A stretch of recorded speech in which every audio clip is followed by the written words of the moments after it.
Paz do Senhor, boa noite a todos vocês. Hoje, dia 29/6, estamos aqui para falar a respeito da aula de número 13. Eu sempre estou postando aqui na terça-feira, depois do domingo que nós ministramos, mas ainda estou um pouco gripado, por conta disso estou postando o vídeo hoje, tá? Então nós falamos aí no domingo, sobre a lição de número 13, a verdadeira identidade do cristão. Essa lição findou o trimestre aí que nós tivemos sobre os princípios, os valores aí do reino de Deus, e foi uma revista muito proveitosa. Se você tiver a oportunidade, de não acompanhou ou perdeu algumas aulas, retome essas aulas, faça o acompanhamento, a leitura, porque foram aulas assim fantásticas. Deus falou muito conosco. E agora nós vamos falar a respeito da verdadeira identidade do cristão e vamos orar. Senhor Deus, nós agradecemos ao Senhor por essa oportunidade, por estarmos estudando as Tuas Escrituras, por estarmos compartilhando, Senhor, da Tua Palavra. Que o Teu nome, ó Deus, seja engrandecido, que o Senhor seja louvado e que a Tua Palavra ela possa encontrar terrenos férteis, ó Deus. Que essa semente boa possa cair em nosso coração e gerar muitos frutos para a Tua glória. Nós pedimos a Tua presença aqui, nós pedimos que o Senhor fale conosco, que o Senhor tome a direção e que toda honra e toda glória seja dada ao Senhor. Assim nós oramos e te agradecemos em nome de Jesus. Então, a verdadeira identidade do cristão. Nosso textuário, como vocês sabem, nós já estamos lendo o Sermão do Monte, E agora nós vamos ler o capítulo 7, versículo 21, que diz assim: Nem todo que me diz, Senhor, Senhor, entrará no reino dos céus, mas aquele que faz a vontade do meu Pai, que está nos céus. Esse é o textuário. Verdade prática dessa lição: no reino de Deus não basta ouvir para se identificar com o Salvador. É preciso praticar o que se aprendeu. A introdução dessa nossa aula, ou melhor, quero destacar algumas leituras diárias que foram de suma importância e vão nos ajudar a entender o que nós vamos tratar nessa aula. A primeira foi 1 Coríntios 4:20. Para quem não sabe, as leituras diárias, na revista da CPAD, todos os dias você tem uma leitura para fazer de algum versículo que esteja relacionado com o tema da lição. Então é sempre bom acompanhar durante a semana, enquanto você vai estudando. Você vai lendo essas leituras diárias para que você possa ir se introduzindo à lição que vai ser tratada no próximo domingo. Então, 1 Coríntios 4:20, vamos ler? Diz assim: Porque o reino de Deus não consiste em palavras, mas em poder. Então, 1 Coríntios 4:20, porque o reino de Deus não consiste em palavras, mas em poder. Quando nós lemos isso daqui, esse texto, é interessante que a gente entenda o que o autor, no caso aqui o apóstolo Paulo, está querendo dizer com isso. O reino de Deus não consiste. O que significa consistir? Não se resume, não pode se traduzir apenas em palavras. Ele é muito além disso. Ele é muito além disso. O reino de Deus não é simples palavras. E aí nós vamos ver que ele continua falando que é poder, porque o reino de Deus não consiste em palavras, mas em poder. Então o resumo do reino de Deus é poder. E quando nós usamos essa palavra poder aqui nesse texto, a gente precisa entender o que Paulo entende como poder. E nós vamos ver que ele chega a citar essa palavra em alguns capítulos e versículos anteriores a esse que nós lemos. Um deles está em 1 Coríntios 1:18, um texto bem conhecido, que o evangelho é poder de Deus para salvação. Para os que estão perecendo, o evangelho é loucura, mas para nós que estamos sendo salvos, é poder de Deus. O segundo texto está lá em 1 Coríntios 1:24, que diz que Cristo é o poder de Deus e a sabedoria de Deus. Então aqui nós já temos duas definições de poder. A primeira, que o evangelho é o poder de Deus. Segundo, que Cristo é o poder de Deus. Terceira passagem, nós vamos ver que Paulo, ao defender a sua pregação, ele diz que sua mensagem, a sua pregação, não consistiram em palavras de sabedoria humana, mas em demonstração de poder do Espírito Santo. O que ele está dizendo com isso? Que lembra quando Jesus ensinava e ele mandou os seus discípulos fazer a obra dele? Ele falou, olha, os sinais acompanharão aos que creem. Então toda vez que o evangelho verdadeiro, que a palavra de Deus na sua íntegra, ela é pregada, como confirmação dessa palavra verdadeira, vem as manifestações do Espírito. É o Espírito, essas manifestações do Espírito, que testificam a veracidade do Evangelho. E o apóstolo Paulo diz aqui, eu não preguei a vocês sabedoria, porque, como vocês sabem, o apóstolo Paulo, nós aprendemos no trimestre passado, era um homem extremamente culto, tinha muito conhecimento, era um dos principais dos fariseus, ele se destacava entre eles. E ele não usou da sua sabedoria, porque a sabedoria ela pode tocar a consciência, a mente, mas ela nunca vai transformar o coração. Bom, então o que a gente pode concluir desse primeiro texto aqui da leitura diária? 1 Coríntios 4:20. O evangelho não consiste só em palavras bonitas e de sabedoria. Ele é o poder de Deus para operar salvação nas nossas vidas. É através do evangelho que nós podemos sair da nossa condição de condenados e passar a ser filho de Deus. Esse é o poder do evangelho. E agora Deus olha para aqueles que estão em Cristo não mais com um olhar de condenação, mas com um olhar de misericórdia, amor e compaixão. Porque nós estamos em Cristo Jesus. O segundo texto, nós podemos ver lá em 1 João 3,18, que diz assim: Filhinhos, não amemos de palavra nem de boca, mas em ação e em verdade. Quero destacar mais duas versões bíblicas, a nova tradução na linguagem de hoje. Meus filhinhos, o nosso amor não deve ser somente de palavras e de conversa. Deve ser um verdadeiro amor que se mostra por meio de ações. E uma outra, nova Bíblia Viva Português, que diz assim: Filhinhos, deixemos de dizer apenas que amamos as pessoas. Vamos realmente amá-las e mostrar isso pelas nossas ações. O que esse texto está mostrando? Não adianta nós falarmos apenas do Evangelho, do amor de Cristo, se as nossas ações não condizerem com aquilo que nós estamos pregando. Não pode ser assim. Não pode ser um evangelho somente de fala. Não pode ser um evangelho somente baseado em palavras de persuasão, mas tem que ser um evangelho que se traduza em ações que mostram que este evangelho que pregamos é verdadeiro. Né? O Tiago vai dizer no capítulo 2, versículo 14 e 17, que a fé sem obras ela é morta. Em que sentido?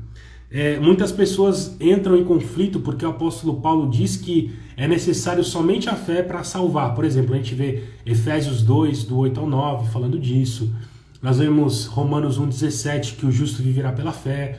Nós vemos Hebreus 11,6, que sem fé é impossível agradar a Deus. Nós vemos Romanos 14, 23, que tudo é feito pela fé. Né? Então, quando nós olhamos a fé, ela é o principal. Mas, quando o Tiago fala que a fé sem obras ela é morta, significa que a fé verdadeira, quando ela é íntegra, ela gera automaticamente as obras. Quando nós vemos lá o texto de João 15, nós estamos enxertados à videira, né? E por estar enxertado à videira, Deus começa a gerar frutos através da nossa vida. Então a fé verdadeira, ela é testificada pelos frutos que nascem dessa fé verdadeira. Logo, se a minha fé não resulta em algo visível, algo prático, significa que a minha fé é morta e, portanto, não é uma fé verdadeira. Tá? A fé morta, ela deve ser avaliada. Por quê? Quando nós vamos perceber que estamos com uma fé morta? Se eu digo que tenho fé, mas eu não tenho uma vida piedosa, ou seja, não tenho uma vida de entrega a Deus, de oração, de jejum, de arrependimento, esquece, a sua fé não é verdadeira. Ponto 2. Se for uma fé meramente intelectual, vocês lembram lá do exemplo dos fariseus. Os fariseus tinham um conhecimento muito grande das escrituras, mas eles eram somente intelectuais, eles não tinham a prática da lei, eles não queriam saber de praticar a lei, então era somente intelectual. Isso dá uma aparência às pessoas, porque traz um aspecto de inteligência, né, de conhecimento, mas era só um conhecimento superficial, intelectual. Como falamos, a fé que não produz frutos dignos de arrependimento, né? A fé ela precisa de frutos dignos de arrependimento, né? Quando eu digo que creio em Cristo, alguma coisa tem que mudar na minha vida, né? Quando a gente fala de conversão, pense você indo em uma direção no seu GPS aí, em alguma cidade, e de repente você tem que fazer uma conversão à direita. Fazendo essa conversão à direita, você não pode continuar indo para o mesmo caminho. Você precisa ir para um caminho totalmente diferente. Então a fé verdadeira, ela precisa gerar frutos dignos que comprovem que essa fé é verdadeira, tá bom? Outra coisa que nós podemos destacar aqui é que a fé ela tem que ser completa, né? Lembra que eu falei que a fé verdadeira ela gera obras? A fé verdadeira ela produz frutos. Então nós precisamos, né, ter uma fé completa. Não adianta eu dizer que eu tenho fé, mas eu não tenho frutos dessa fé. E uma fé sem frutos é uma fé morta. Tiago evidencia que uma fé como essa que retratamos acima, se você tem qualquer um desses pontos que nós retratamos, a fé é morta, ou seja, não dará salvação a ninguém. Quem tem fé semelhante a essa aqui que nós retratamos, segundo o texto de Tiago, capítulo 2, versículo 14 a 17, tem uma fé morta. Não será salvo por meio da fé. Outro texto interessantíssimo é Salmo 127, versículo 1, que também foi um texto na leitura diária, que diz assim: devemos... Só um minutinho esse é o comentário. Se não for o Senhor o construtor da casa, será inútil trabalhar na construção. Se não é o Senhor que vigia a cidade, será inútil a sentinela montar guarda. O que nós aprendemos com esse texto? A fé, ela tem que fazer com que a gente ande na dependência de Deus. Nós precisamos ao máximo nos desarmar de nossos próprios recursos, de nossa própria sabedoria, de nossa própria autossuficiência, do nosso ego, das nossas expertises, nos esvaziarmos por completo, para que Deus possa, com a sua graça, com o seu amor, nos preencher completamente. Nós precisamos depender de Deus. Eu gosto muito do Salmo 23, que diz: o Senhor é o meu pastor, e no original diz: de nada tenho falta. Porque o Senhor é o nosso pastor, né? Nós aprendemos aqui algumas lições atrás que não devemos andar preocupados, porque a preocupação é uma tolice, porque você não está no futuro, você não está lá para resolver o problema. Então não adianta a preocupação. E a última leitura bíblica diária é 1 Coríntios 3,10, que diz assim: conforme a graça de Deus que me foi concedida, eu, como sábio construtor, lancei o alicerce, e outro está construindo sobre ele. Contudo, veja cada um como constrói. O alicerce da nossa vida espiritual deve ser Cristo. Cristo é o nosso alicerce, a quem nós devemos colocar como fundamento das nossas vidas. E aí, eu queria fazer um paralelo com 1 Coríntios 2,2. Pois decidi nada saber entre vocês, a não ser a Jesus Cristo e este crucificado. O apóstolo Paulo estava convencido de que todo o seu conhecimento, por mais que fosse acima da média, ele não tinha valor nenhum, a não ser que ele pudesse pregar Cristo e este crucificado. A leitura bíblica em classe foi Mateus 7, do 21 ao 27. Nós vamos ler. Versículo 21. Nem todo aquele que me diz Senhor, Senhor entrará no reino dos céus, mas apenas aquele que faz a vontade de meu Pai que estás no céu. Muitos dirão naquele dia, Senhor, Senhor, não profetizamos em teu nome? Em teu nome não expulsamos demônios e não realizamos muitos milagres? Então eu lhes direi claramente, nunca os conheci. Afastem-se de mim, vocês que praticam o mal. Portanto, quem ouve essas minhas palavras e as pratica é como um homem prudente e construiu a sua casa sobre a rocha. Caiu a chuva, transbordaram os rios, sopraram os ventos e deram contra aquela casa e ela não caiu, porque tinha seus alicerces na rocha. Mas quem ouve essas minhas palavras e não as pratica é como um insensato que construiu a casa sobre a areia. Caiu a chuva, transbordaram os rios, sopraram os ventos e deram contra aquela casa e ela caiu. E foi grande a sua queda. Objetivo da lição: primeiro, explicar como se dará a condenação dos falsos seguidores de Jesus. Segundo, conscientizar sobre em quem estamos alicerçados. Terceiro, compreender que Jesus é a nossa verdadeira identidade. Então,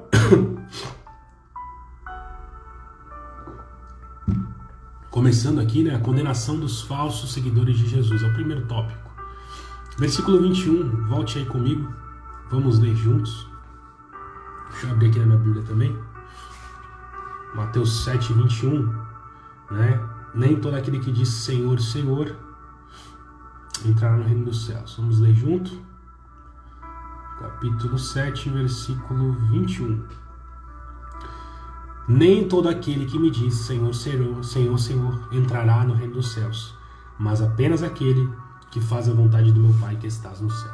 Primeira coisa, ele fala a respeito de nem todo aquele. Significa que há pessoas que falam Senhor, Senhor, que são autênticas, que é verdadeiro, que não está agindo com hipocrisia. Mas, o texto nos alerta aqui, nem todo aquele que diz Senhor, Senhor. Então significa que em nosso meio haverão pessoas que terão aparência de piedosos, terão aparência de homens de Deus, mas de fato não entrarão no reino dos céus, E quando fala aqui Senhor, Senhor, o que a gente pode remeter, Quando a gente fala que Deus é o nosso Senhor, a gente mostra uma aparente intimidade ou espiritualidade por reconhecer Deus como Senhor. Quem tem alguém como Senhor significa que é uma pessoa humilde, uma pessoa que está em estado de inferioridade, que se sujeitou, que está em estado de dependência, ou é uma pessoa espiritual. Quando nós retratamos aqui Senhor, nós podemos trazer à memória os tempos que havia ali a escravidão. O escravo, ele estava totalmente dependente do senhor dele. Para vocês terem uma ideia do que o texto está querendo dizer. Então quem olha de fora fala assim, nossa, aquela pessoa ali verdadeiramente é um cristão, porque ele se sujeita a Deus, ele está debaixo das suas ordenanças, ele é inferior, ele sabe da sua limitação. Mas nem todo aquele que diz Senhor, Senhor entrará no reino dos céus. Lembra que a gente falou, que eu falei lá dos textos da leitura diária, que às vezes a gente passa direto por eles? Tiago 2, 14 ao 17 diz que a fé sem obras, ela é morta, tá bom? Vamos continuar aí, versículo outra coisa, antes de irmos para o versículo 22. Jesus, ele não rejeita uma confissão verbal.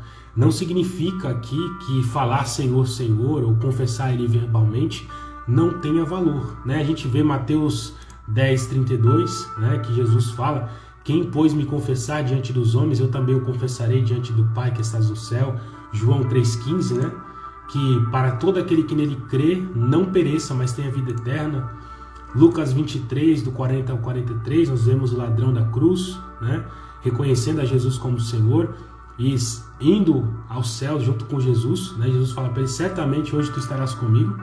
E Efésios 2,8, que somos salvos pela graça, por meio da fé.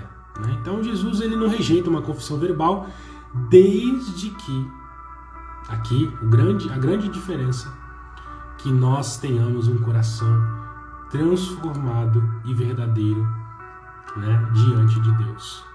Aí sim, a nossa confissão verbal terá o devido valor. Muitas vezes nós pensamos que só o fato de nós cumprirmos, se eu não me engano, Romanos capítulo 10, que fala da confissão, né? Só o fato de nós falarmos que aceitamos Jesus está tudo certo. Mas aquilo é só um passo de fé. É necessário que a partir daquele momento que nós nos encontramos com Jesus, decidimos entregar nossa vida a Ele, a partir daquele momento é necessário uma vida de destruição do nosso antigo homem por completo, para que Deus possa construir um novo homem em nossas vidas, né? E aí, ele fala também nesse versículo 21, que entrará no céu apenas os que fazem a vontade do meu Pai que estás no céu. Não há outro caminho para a salvação a não ser a obediência da palavra. Lembre-se que são os últimos versículos do Sermão do Monte. O que Cristo está considerando aqui são todas as palavras que ele já disse até o momento para essa multidão. Então, quem ouve essas palavras que Cristo ensinou e as pratica, né? Esses ganharão o reino dos céus, entrarão no reino dos céus. Então não há outro caminho. Não pense que há outro caminho. É necessária a obediência à palavra, né? E a vontade, né? Quando nós falamos de vontade, que nós temos que ter vontade de servir a Deus, primeiro que não é possível isso sem uma regeneração. Romanos diz, né, Romanos 3, que não há ninguém que busque a Deus, ninguém que o entenda. Então nós precisamos do Espírito Santo para que essa vontade de buscar a Deus exista, né? A palavra diz que até o desejo de adorar vem do Senhor. Então, quando nós falamos de vontade, né, estou falando aqui de uma pessoa já transformada, é determinação, escolha ativa, né, ou passiva, inclinação, desejo, prazer, vontade de cumprir a palavra de Deus, de ouvir essa palavra e falar, não, agora eu vou colocar em prática porque eu aprendi a palavra do Senhor, né? E a gente aprendeu muitas coisas, tenho certeza que Deus falou contigo durante essa aula, durante as aulas anteriores, né? Princípios elementares que vão contra a nossa cultura, vão contra aquilo que a gente pensa que é certo, que é bom para nós, né? E quando a gente aprende esses princípios, não basta apenas aprender, precisa colocar em prática, para que nós possamos herdar o céu no final das contas, né? Uma outra coisa que é necessário nós entendermos é que Jesus, na oração do Pai Nosso, tão conhecida, ele fala, nos ensina, seja feita, no versículo 10 do capítulo 6, venha o teu reino, seja feita a tua vontade. Então eu estar disposto a abrir mão da minha própria vontade, dos meus próprios anseios, para cumprir a vontade de Deus por meio de sua palavra. É algo fácil? Não é. Todos os dias nós temos que recomeçar. Todos os dias nós estamos sujeitos a errar. Mas quando há uma intenção no nosso coração de ser não cristão, né, meia boca, da boca para fora, mas um cristão autêntico, quando nós temos essa ciência, é onde o Senhor começa a trabalhar na nossa vida, né? Salmo 123, 10 também, ensina-me a fazer a tua vontade, pois tu és o meu Deus. Nós podemos clamar ao Senhor para que Ele nos ensine a fazer a vontade dEle. Versículo 22 diz assim, muitos me dirão naquele dia, Senhor, Senhor, não profetizamos em teu nome? Em teu nome não expulsamos demônios e não realizamos muitos milagres? Irmãos, tomem cuidado com aqueles que dão ênfase para as obras. Pode ser até sobrenaturais, irmãos. Aqui está falando que essa pessoa, ela profetizava, ela expulsava demônio e ela realizava milagres. Será que você não tem visto igrejas por aí que atraem multidões e multidões, porque oferecem às pessoas milagres e curas. E muitas igrejas oferecem profecias. Parece a igreja da mãe de Ná. Todo mundo quer saber o futuro e vai naquela igreja. Todo mundo quer ser curado e vai naquela igreja. Mas o milagre, ele não testifica que a pessoa é um verdadeiro cristão, né? Não testifica. Nós vamos ver o texto de 2 Tessalonicenses, capítulo 2, não me lembro agora o versículo, que nos últimos dias, Satanás vai operar muitos milagres. Muitas coisas, muitos prodígios vão ser feitos. E muitas pessoas vão ser enganadas. Jesus, em Mateus 24, diz que até mesmo os eleitos poderão ser enganados. Me corrija se eu estiver errado, se for Mateus 24. Mas até os eleitos podem ser enganados. Tome cuidado. Não dê ênfase demasiada, exagerada aos milagres, aos sinais, porque eles não testificam o verdadeiro evangelho. O versículo 23 diz assim: então eu lhes direi claramente, preste atenção, nunca os conheci, afastem-se de mim, vocês que praticam o mal. Ora, mas eles expulsaram demônios, praticaram milagres, fizeram coisas prodigiosas, maravilhosas, profetizaram. E Jesus fala para eles: nunca os conheci. Por quê? O objetivo dessas pessoas não é engrandecer o nome do Senhor. Não é fazer o nome do Senhor elevado, grandioso, mas é engrandecer a si mesmo. Fazer-se notório diante das pessoas. E desta maneira o Senhor nunca conheceu. Veja que eles podiam operar milagres, sinais grandiosos, mas eles não estavam agradando a Deus. Sequer o Senhor os conhecia. Imagina você caminhando a vida inteira pensando que está na presença do Senhor, e quando chegar diante de Deus tentar justificar para Ele, como esses homens fizeram: mas Senhor, eu fiz tantas coisas, eu operei tantos milagres, eu gastei a minha vida a te servir. E o Senhor fala: nunca os conheci. Nós precisamos, de fato, analisar quais são as motivações do nosso coração. Quais são as motivações? Por que estou fazendo o que faço? Irmãos, eu quero lembrar vocês que Mateus 13, 24 ao 30, parábola bem conhecida do joio e do trigo. O que a parábola diz? Que o semeador saiu para semear, lançou o trigo, né? E depois, quando os homens voltaram no campo, notaram que tinha joio também. Mas uma pergunta que eu faço: o joio não foi plantado depois do trigo? Por que eles cresceram juntos? O joio ele cresce muito rapidamente. Nós, legalmente falando, não conseguimos, somente com o olhar, saber qual que é o joio e qual que é o trigo. Às vezes podemos olhar para aquilo que pensamos que é joio e na verdade é um trigo. Ou olhar para o trigo e pensar que é um joio. O que significa isso? É que dentro da igreja haverão esses dois tipos de pessoas: os verdadeiros e os falsos. E nós teremos que lidar com isso durante toda a era da igreja, né? Como é que se difere um do outro? Como é que a igreja pode saber qual que é o verdadeiro e qual que é o falso? Quando se debulha o trigo, ele tem lá as sementinhas. Quando se debulha o joio, não tem nada. Você pode soprar que vai voar tudo, né? E o joio, ele, aparentemente, é algo bom, porque ele cresce muito rápido, às vezes mais rápido do que o trigo.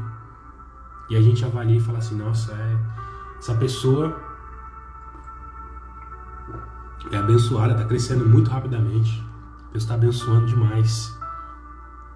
Mas será mesmo que é trigo?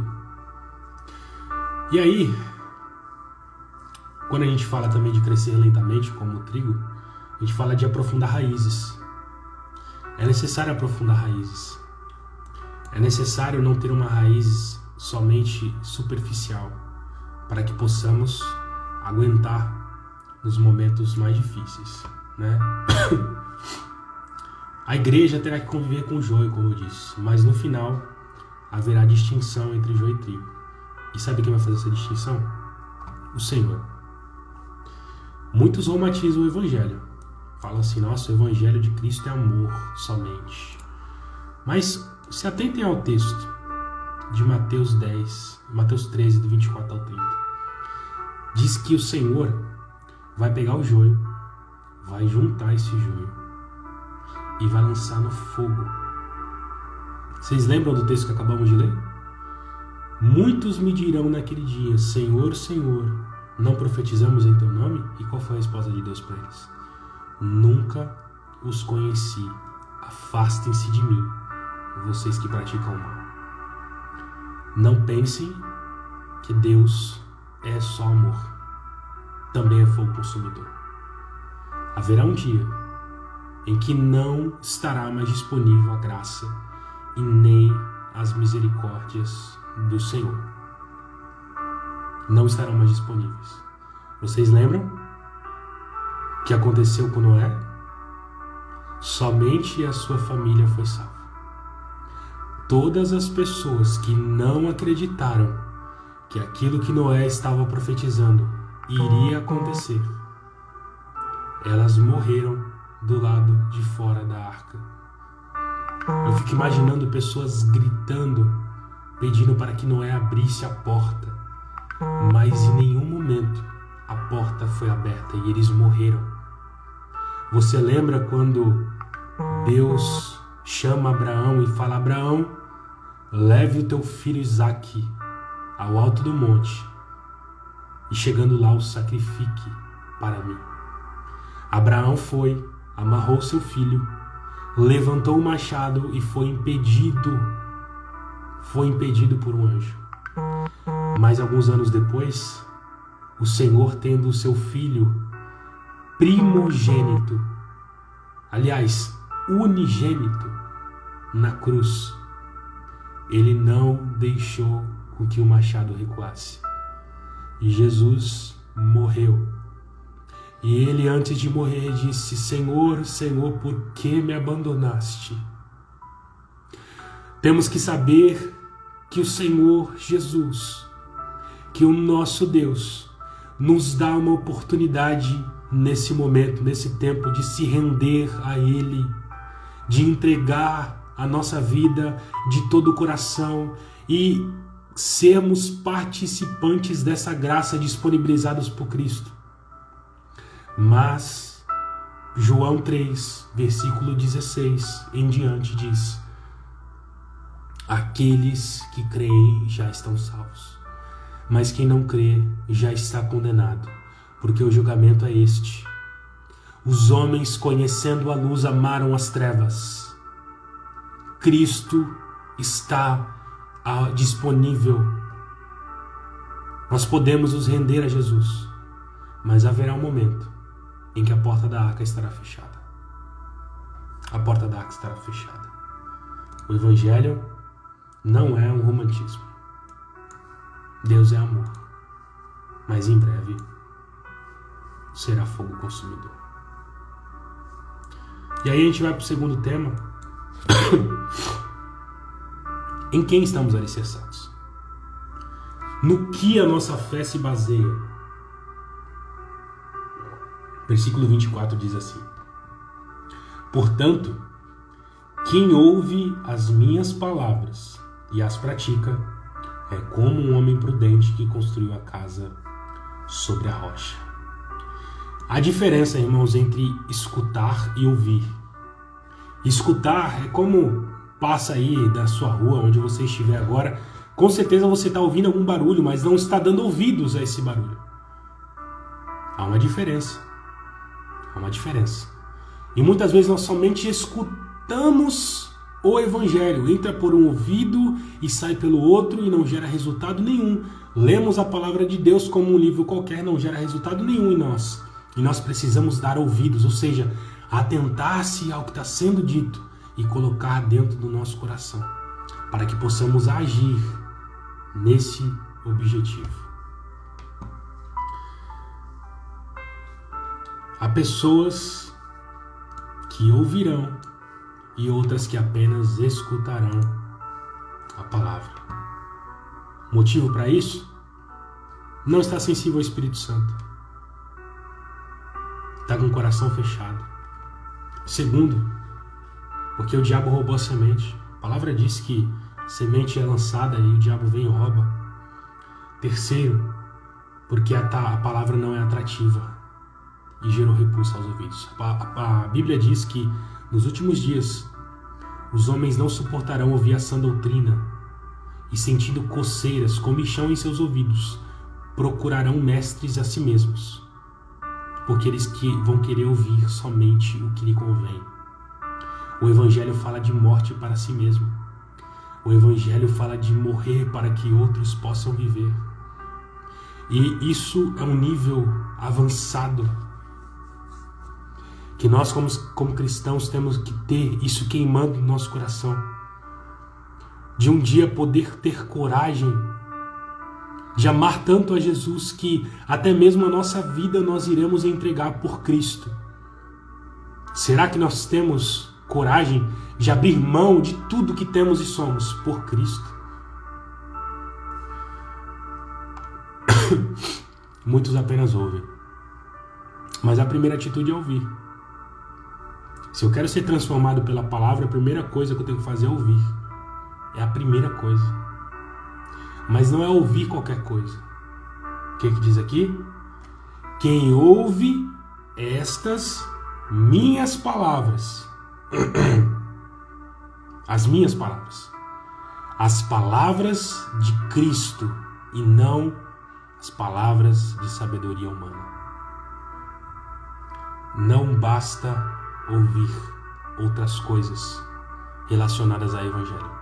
Tem que ouvir as palavras de Deus. Estas vão nos encaminhar para a salvação. Desculpe, a gripe está complicada.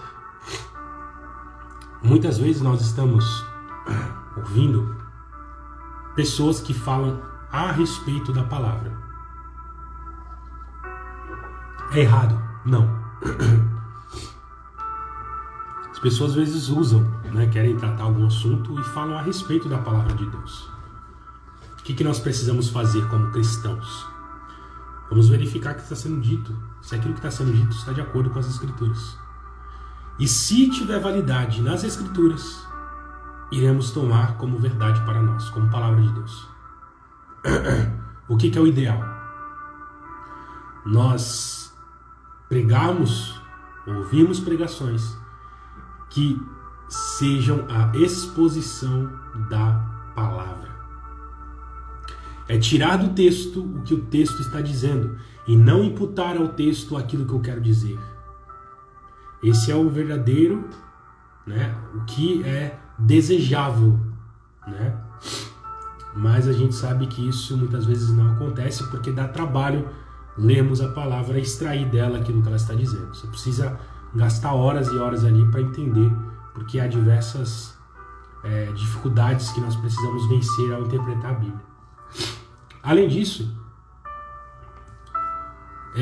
eu queria destacar em Apocalipse, você pode ver em todas as igrejas, vai lá nos últimos versículos, e geralmente nas Bíblias aí está dividido cada igreja, a igreja de Éfeso, Esmirna, Pérgamo, Tiatira, Sardes, Filadélfia, Laodiceia, as 7 igrejas, elas vão ser, ali no finalzinho vai ter essa palavra: aqueles que têm ouvidos para ouvir, ouçam o que o Espírito diz às igrejas.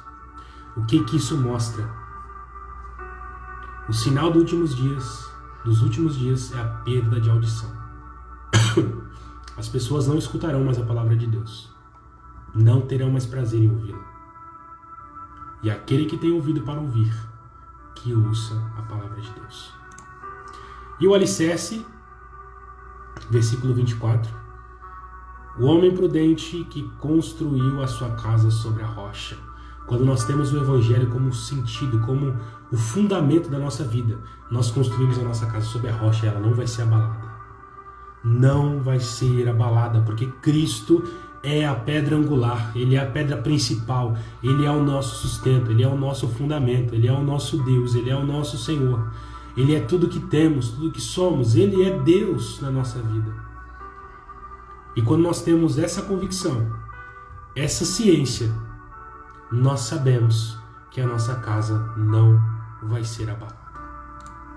E caminhamos agora para o último tópico. Jesus, a nossa verdadeira identidade.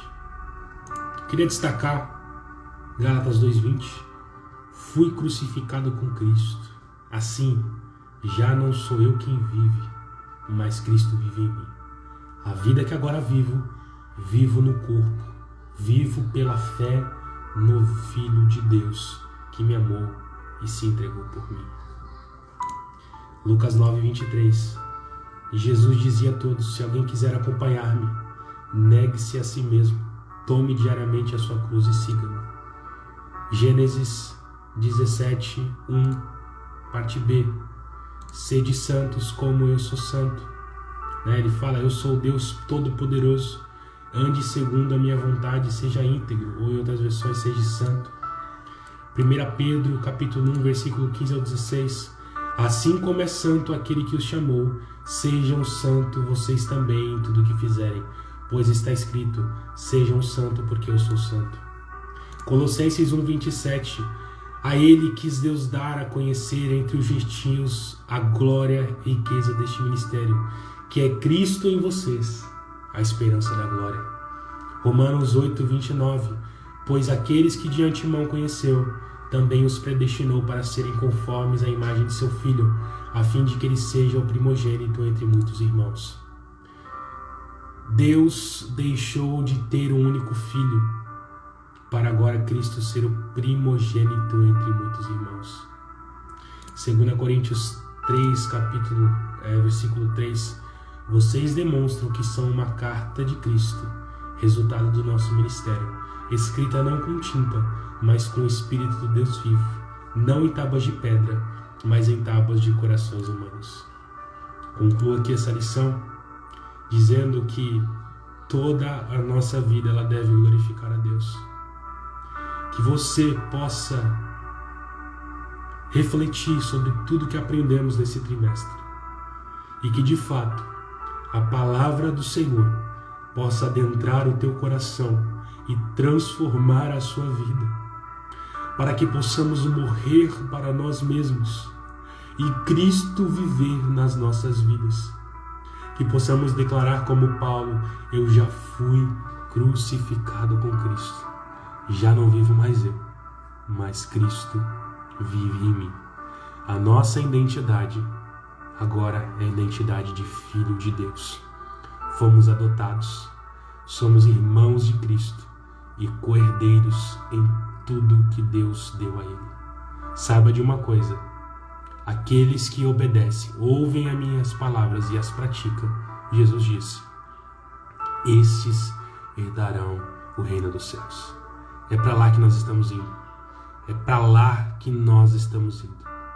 Que Deus abençoe a tua vida, que essa palavra possa marcar o teu coração e que ela, em nome de Jesus, possa gerar transformação nas nossas vidas. Deus abençoe e até mais.